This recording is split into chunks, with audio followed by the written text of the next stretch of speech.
Ooh, we're recording. Awesome. Okay. It's good to have you back. What's that? It's good to have you back. Good to have you back. Thank you very much. What's the name of this island again? Young's Island. Young's Island, about 20 miles out of Charleston, South Carolina. Mm-hmm. And Tim, it's hot today. I just looked at my phone. It says it's 100 degrees and the heat index is 109. And it feels like it. That's considered cool here, Bob. Cool, yeah, right. So I'm looking at that nuke over there, and I think they would agree with me. Absolutely. In fact, all of these colonies, I think, would agree with me. So last time I was here was back in the winter. We showed Tim Liptak. I didn't even say that yet, did Tim Liptak, yeah. Dr. Tim Liptak. Come on. I know, sorry. People do that kind of crap to me, too, and I think... anyway, I'm here to have fun. I'm just visiting him for a couple days. I just needed to get out of town. Suzette and I came over and brought him a few things that he needed for his bees, and we're going to look at his honey house a little bit. It's brand spanking new. I don't think it's got one dot of bee poop in it yet, but it'll get there.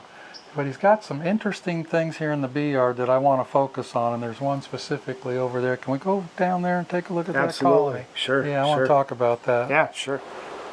This thing is a curiosity. Tim. Really? I call this the Leaning Tower of Langstroth. Yeah. Well, there's something of particular interest here. Okay, this is a double deep 8-frame colony with an excluder on top. 1, 2, 3, 4, 5, 6, 7, 8, 9 8-frame medium supers, and Tim tells me they are all full. So that in itself is extraordinary, of course. But the other thing that's extraordinary about this thing is that this is a queen that Tim got from me in 2022. And it's still the same queen with the same yellow dot. So, and you've not treated her for mites from that point, right? I've never had a mite count that warranted treatment. So in my operation, I monitor all of my colonies, and the colonies that have 0 mites, I don't treat. That's what we're trying to head towards. So this is a valuable queen in my opinion. So I'm trying to wheel and deal with Tim. I want her back. You'll have to help me take these supers off today. And I'll gladly do that to get her back. I don't know if I'll get her back. I just need some virgins and some semen and stuff like that for Shabu, and see if we can do some artificial insemination with this thing. Let's have a look at the bees close up. Tim showed me a picture of her. She is a dark old Caucasian queen. There you go, Caucasian colony, 4-year-old queen, and she's doing that, and she hasn't been treated for mites. I'd say that's a breeder queen. So all your colonies are looking sort of like this. You've made an extraordinary crop this year, but if I'm understanding this correctly, this isn't super out of the ordinary here. He does good here.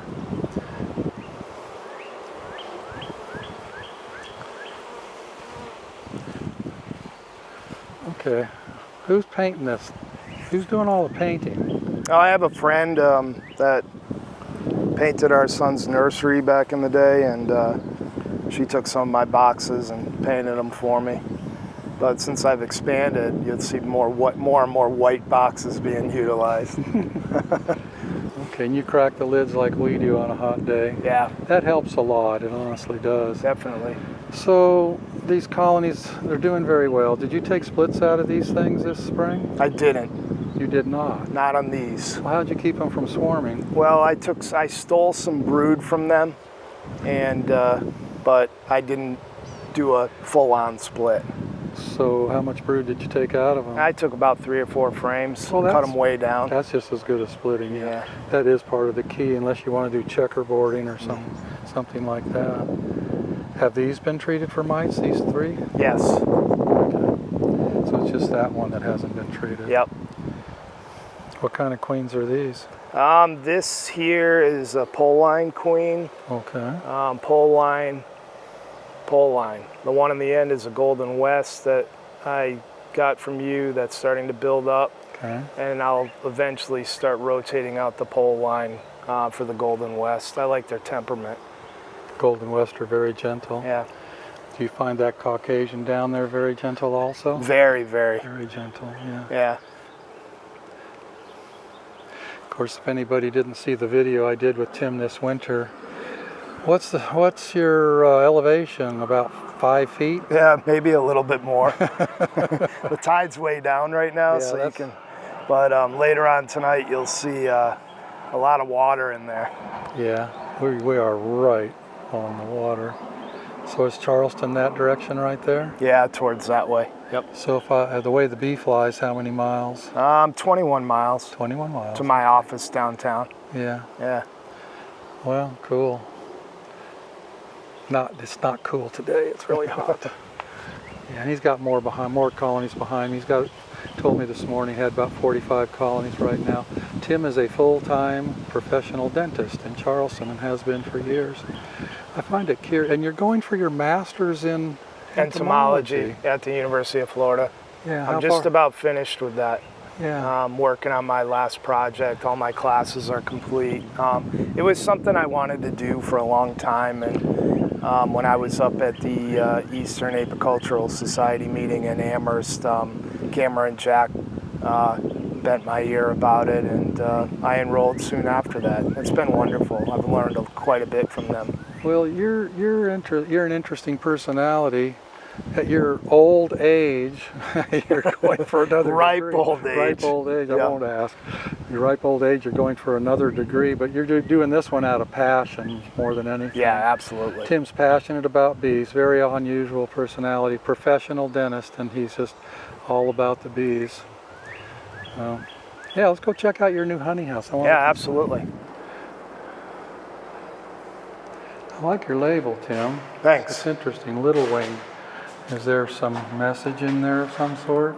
I'm a big classic rock fan, and Little Wing's a Jimi Hendrix song, and I wanted the label to kind of emulate an old rock and roll poster. So we put it together, and I have a friend, Jay Fletcher, who's a graphic designer, and he nailed it the first time around. So yeah, very interesting. Yeah. Of course, you're dating yourself a little bit. A lot of the younger people don't know what Little Wing means at all. Yeah, I remember it well. Sure. So the last time you were here was in February, and this was just studs, correct? It was just studs. It wasn't even studs. I think it was just the metal. I forget now. It was totally unfinished, yeah. Okay. So since then, we've added plumbing and electrical. We have used closed cell insulation in both the ceiling and the walls. And we've put up the siding, or the trim. And what I did with the trim was we used plywood substructure to cover the insulation, and polyurethane that, let that dry. And then this pine off-site was coated with 2 heavy coats of polyurethane on both sides. So it is washable. Yeah, so it's washable. Yeah, that's the first thing the inspectors look for is the surface washable. Yeah. Of course, those 6x6 uprights there, you're still going to finish those, I know. Yep. You got the drains in the floor. You got all the right stuff. Yeah, it's You have the 3-bay sink over here, and a hand wash sink. Yeah, we're gonna put a sink over there. I put a hot water spigot up top, cold water down below. The well water here is somewhat salty, so I put an RO unit in so my equipment wouldn't become damaged when we clean it. I do have plumbing behind the refrigerator for a mop sink. I added that, so the bigger sink will go here. We're gonna put base cabinets, a bunch of storage, and hot cooler in here. hopefully call it a day for a while. And then You gotta have that in this area. yeah, without a doubt. Man, it's warm out there. Waiting on our honey Oh, this is nice. extraction equipment. Vacuum. Yeah, I love the vacuum, so I got a retractable vacuum hose, and it just keeps the place clean Yeah. at the end of the day. It's almost too clean in here. We'll dirty it up. Yeah, I'm sure you'll figure out a way to do it. We'll definitely dirty it up. So you've done a little extracting. You got a 60 frame extractor on order from Jed Thorne, right? Yeah, and 270-gallon tanks coming from him, a honey clarifier. We're gonna have a pump, and we'll start the ball rolling with that. Yeah. It's gonna be interesting because you've seen me come up from extracting in a single room in my office. I saw that, yeah. And kind of curious about that. And now we're expanding, so this is like a luxury, having this big space. But This is very upscale, uptown, so to speak. I'd expect nothing less out of you, Tim.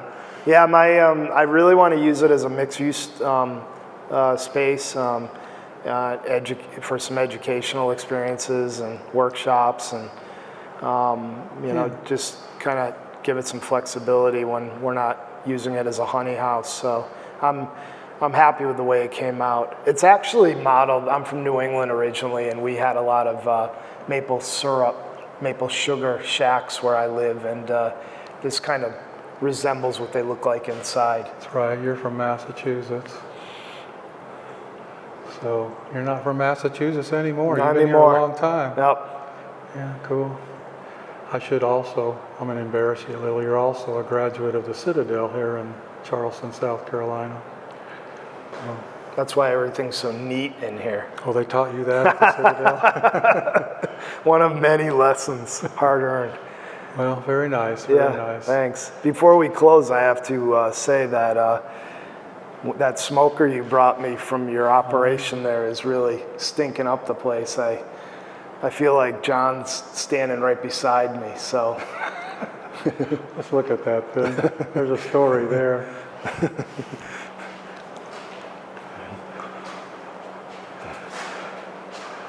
That smoker caught on fire, burnt the billows up. There was plastic all over the place. Did you see that in a video or something? Yeah. And you called up John and said, I want that smoker to put on display. Well, a little secret, I've been trying to steal his smoker for years, and we have a special relationship. So he gifted this to me, but I think I might have to put it outside because it's really causing a terrible foul odor in here. But thanks, John. Thank you, John. Everybody has a special relationship with John. Absolutely.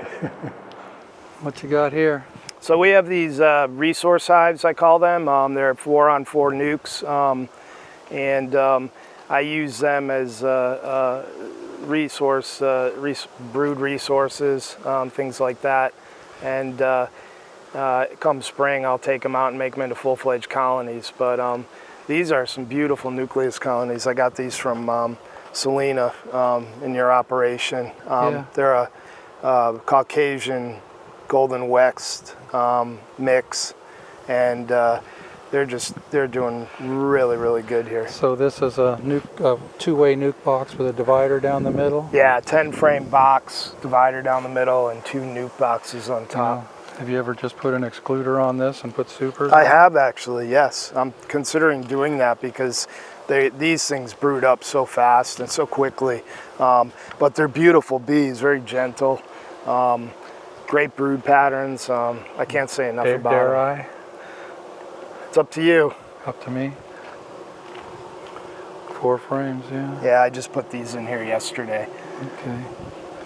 Yeah, you told me this morning you're still actually adding supers to these colonies. Without a doubt. Here, Yep. which is interesting.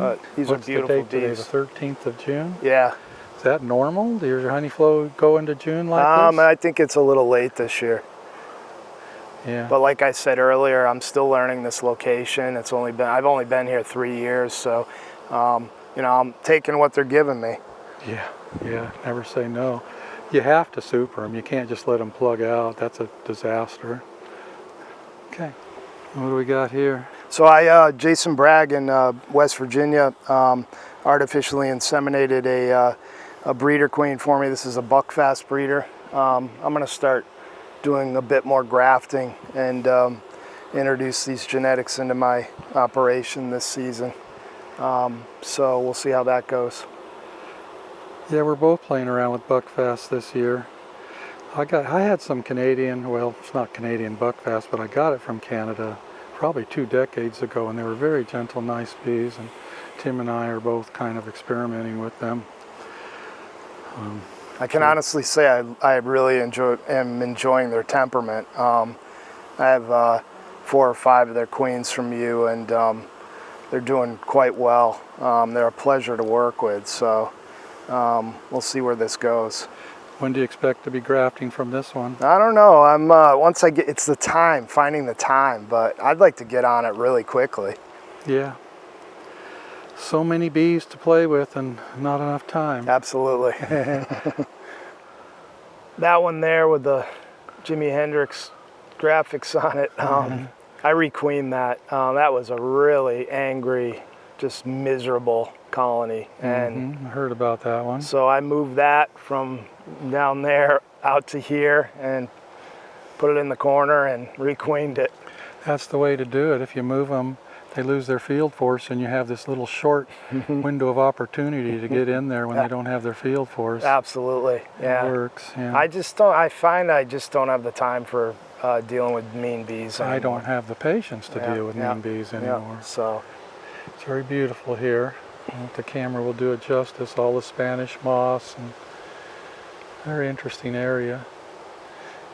Nice yard too. I especially like the American flag, very nice touch. thanks. Is that thing as full on the inside as it looks like on the outside? Yeah, it sure is. That's a buckfast queen that you gave me last time I was up. I forget, it was a few weeks ago. Yeah, it came from the Fosters out there in California. Yeah, it's really doing well and just taking off. So I'm going to put it in a full-size box here very shortly. Yeah, looks like they could use it. Yep.